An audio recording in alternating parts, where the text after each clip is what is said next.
Shabbat Shalom, mes chers amis, Medaber Israël Chaviv. On est parashat Shoftim, 5782. Le pasuk dit Vehaya bekaravchem el hamilchama. Littéralement, quand vous vous approcherez pour faire la guerre. Mais c'est précédé du mot Vehaya. Or, Vehaya dans la Torah, c'est un moment de joie. Et on ne comprend pas ici en quoi, alors qu'on s'en va en guerre, le pasuk commence par le mot Vehaya, au lieu de commencer par Vayhi, qui indique une tristesse. Le pasuk suivant reprend et dit Ve'amar alehem, Shema Israël, et il leur a dit, écoute Israël, Atem kerevim hayom la milchama, aujourd'hui vous vous approchez de la guerre, aloivechem, sur vos ennemis. Al yirach levavchem, al tira'u, ve'al tahpezu, ve'al taharsu mipnehem. 4 mots pour nous dire de ne pas avoir peur des ennemis. Al yirach levavchem, n'ayez pas peur que vos ennemis feront hennir leurs chevaux très fort, et ça effraie naturellement les combattants. Al tira'u, ils claqueront les volets, feront beaucoup de bruit. Al tahpezu, ils sonneront des trompettes pour effrayer les ennemis. Al ta'arzu mipnehem, et puis se mettent à hurler de manière à nous effrayer. Car c'est Hachem qui va avec vous à la guerre, c'est lui qui va faire la guerre, l'Hachem devant vous. Al oivechem, le'osheitchem, afin de vous sauver. La question reste, naturellement, pourquoi ça commence par Vehaya, un lachon de Simcha, alors que ça aurait dû être commencé par un lachon de problème. La suite n'est pas non plus compréhensible. Vediberu hashotrim ela'am, et donc les policiers parleront au peuple, les morts, leur disant Mihaïsh asher bana bait chadash. Quel est l'homme qui a construit une maison nouvelle sans l'avoir occupée? Yeler v'yashov le beito pen yamud bamilchama v'yishacher yachnechenu. Quel est l'homme qui vient de bâtir une maison et qui ne l'a pas occupée?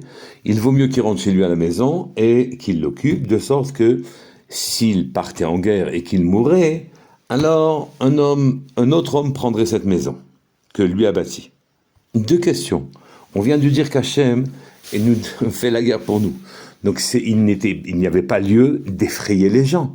En disant, vous savez, celui qui a peur, il vaut mieux qu'il rentre, celui qui vient de faire sa maison, il vaut mieux qu'il rentre pour l'occuper, car s'il mourait à la guerre, alors quelqu'un d'autre prendrait sa maison. La question, c'est pas pertinent, alors qu'on vient de dire qu'Hachem nous soutient, de dire qu'on risque de mourir en guerre et que quelqu'un d'autre prendra la maison. Ensuite, évidemment, qu'à partir du moment où il meurt en guerre, la suite, ce qui s'ensuit naturellement, c'est que quelqu'un d'autre finirait par occuper cette maison. Ces mots-là sont inutiles. Mais le pasuk insiste. Quel est l'homme qui a planté une vigne et qui n'a pas eu le temps, à la 4e année, de monter manger ses fruits à Yerushalayim ou de les racheter? Alors lui aussi, qu'il rentre chez lui, qu'il rentre dans sa maison, de peur qu'il ne meure dans la guerre et qu'un autre homme viendrait racheter ses fruits. Était-il nécessaire? On avait compris le principe. Il rentre celui qui n'a pas profité de sa vigne, qu'il rentre chez lui. Évidemment, c'est pas non plus nécessaire de préciser que s'il ne rentrait pas chez lui, quelqu'un d'autre mangerait ses raisins. Et encore une fois, Hachem vient nous dire qu'il nous protégerait. Le pasuk dit Umi ha'ish asher eras isha velo lekacha. Qui est donc l'homme qui s'est fiancé avec une femme et qui ne l'a pas prise? Alors lui aussi qu'il rentre dans sa maison, qu'il revienne à sa maison, de peur qu'il ne meure et dans la guerre et qu'un autre homme la prendrait. Pourquoi cette insistance à 3 reprises?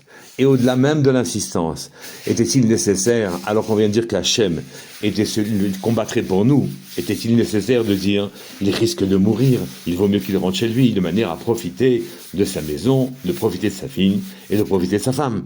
Le Ilana Dechaye, Rav Nashriz et le Marsof à Lavan, Rabbi Yaakov Habersera, viennent et nous donnent les clés de ces psukim. Il ne s'agit pas d'une guerre physique. Il s'agit de la guerre contre notre Yetzer Hara pour faire les mitzvot qui se présentent à nous, que Akadosh Baruch Hu mène devant nous. Et c'est un combat. Et à ce moment-là, on comprend pourquoi ça commence par le mot Vehaya, qui est un lachon de Simcha. La Gemara dit En Simcha et la Bebassar. Il n'y a de Simcha que concernant Bassar.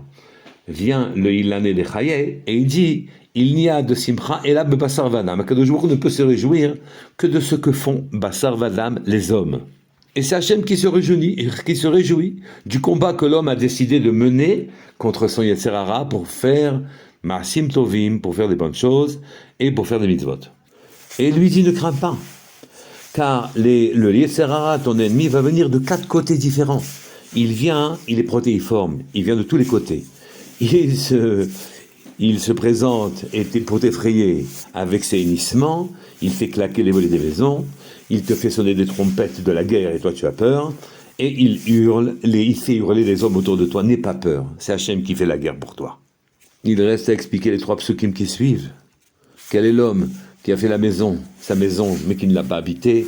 Alors il vaut mieux qu'il rentre chez lui pour l'habiter. Quel est l'homme qui a fait sa vigne, mais qui ne l'a pas rachetée? Quel est l'homme qui a épousé une femme, mais qui a fiancé une femme, mais qui ne l'a pas épousée?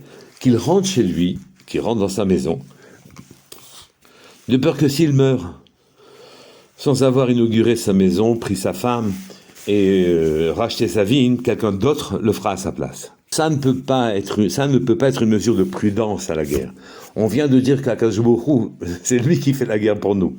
Donc ces mots-là, et pourquoi ces mots-là sont là pour autre chose? Et pourquoi cette insistance à 3 reprises? Vient le Marsof à Lavan et il nous explique quelque chose. Faire le bien et faire les mitzvot, étudier la Torah, affecte nos trois niveaux de vitalité. Notre vitalité, je ne parle pas de notre énergie, mais de ce qui fait que nous sommes en état d'existant, que nous existons, en vérité se partage en 3. Il y a le Nefesh, Ruach ou Neshama, 3 niveaux d'âme. Le Nefesh, qui est le plus bas niveau de vitalité, évolue dans notre monde à nous que l'on connaît, avec sa logique et son fonctionnement, qui est le monde de la Asiya. Le Ruach, c'est le monde du dessus. Il évolue dans un autre monde, le monde de la Yetzira, littéralement le monde des formes, qui a donné forme après que Akadosh Baruch Hu ait décidé de faire émaner sa lumière. Ça c'est un monde. Puis il vient 3 mondes qui se suivent. Le monde de la Bria, Akadosh Baruch Hu a décidé d'une nécessité de la création. Puis le monde de la Yetzira, il a donné une forme, où sont les Malachim. Et enfin le monde de la Siya qui est le nôtre. Chaque monde a son fonctionnement, a sa logique. Le Nefesh évolue dans le monde de la Siya. Le Ruach évolue dans le monde de la Yetzira, le monde des formes. Et la Neshama évolue dans le monde de la Bria, le monde de la création, qui suit l'émanation. Je répète, chaque monde a sa logique et son fonctionnement. Et donc les Malachim sont venus non pas nous donner une permission de rentrer à la maison et de ne pas faire la guerre, bien au contraire. C'est une remontrance. Le premier pasouk parle de notre Nefesh, donc l'homme qui a bâti sa maison, veut dire il y avait une maison bâtie pour lui depuis sa création, depuis sa naissance, même avant. Mais il n'a pas encore réussi à rentrer dans son Nefesh, à en devenir le propriétaire, à l'occuper, à l'habiter et à vivre dans le monde qu'Akadosh Baruch Hu a décidé pour lui, même si son corps est sur terre. Mi haïsh, dit le pasuk. Haïsh, Gmatria, avec les 4 lettres, choté. Quel est l'imbécile qui avait une maison et qui ne l'a pas occupée, qui ne l'a même pas inaugurée? Que cet imbécile retourne faire son travail en Maasim Tovim, en mitzvot, en Maasim Tovim, en Limud Torah, de sorte qu'il prenne possession de sa propre âme et qu'il vive dans le monde défini par son Nefesh. Et si jamais il ne le faisait pas, alors à ce moment-là, un autre récupérerait sa vitalité et ferait le travail que lui n'a pas réussi à faire. Parce qu'il est mort, sans avoir travaillé. Kerem, la vigne fait allusion au Ruach. La Gematria Bemilouï plus les lettres fait 714, exactement comme la Gematria des mots suivants, Ruach Me'olam Yetzira. Que le Ruach, lui, il appartient au deuxième monde, celui de la Yetzira, le monde des formes.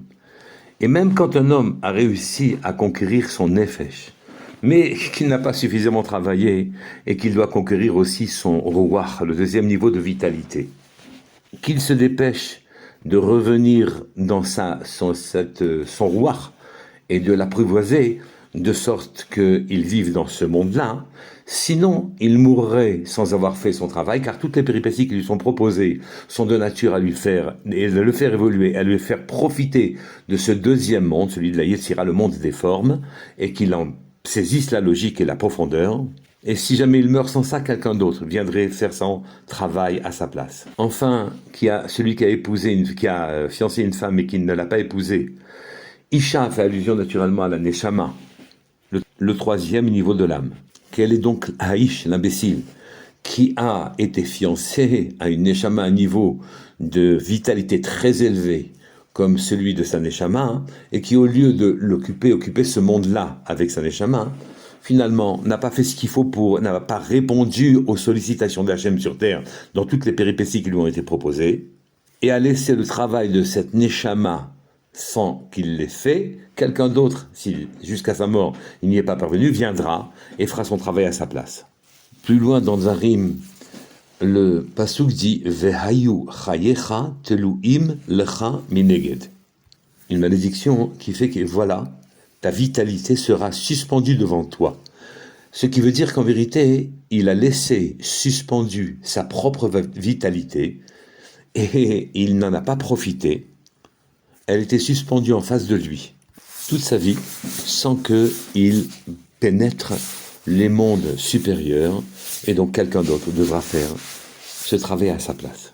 On est Chodesh Elul, le mois de la Teshuvah. Il faut qu'on prenne conscience que nous avons un grand parcours à faire, et un parcours élevé, et que Kadosh nous donne les forces d'arriver à nous réaliser et à reprendre prendre possession de nos vitalités, le nefesh du roi et de Neshama, le plus rapidement possible.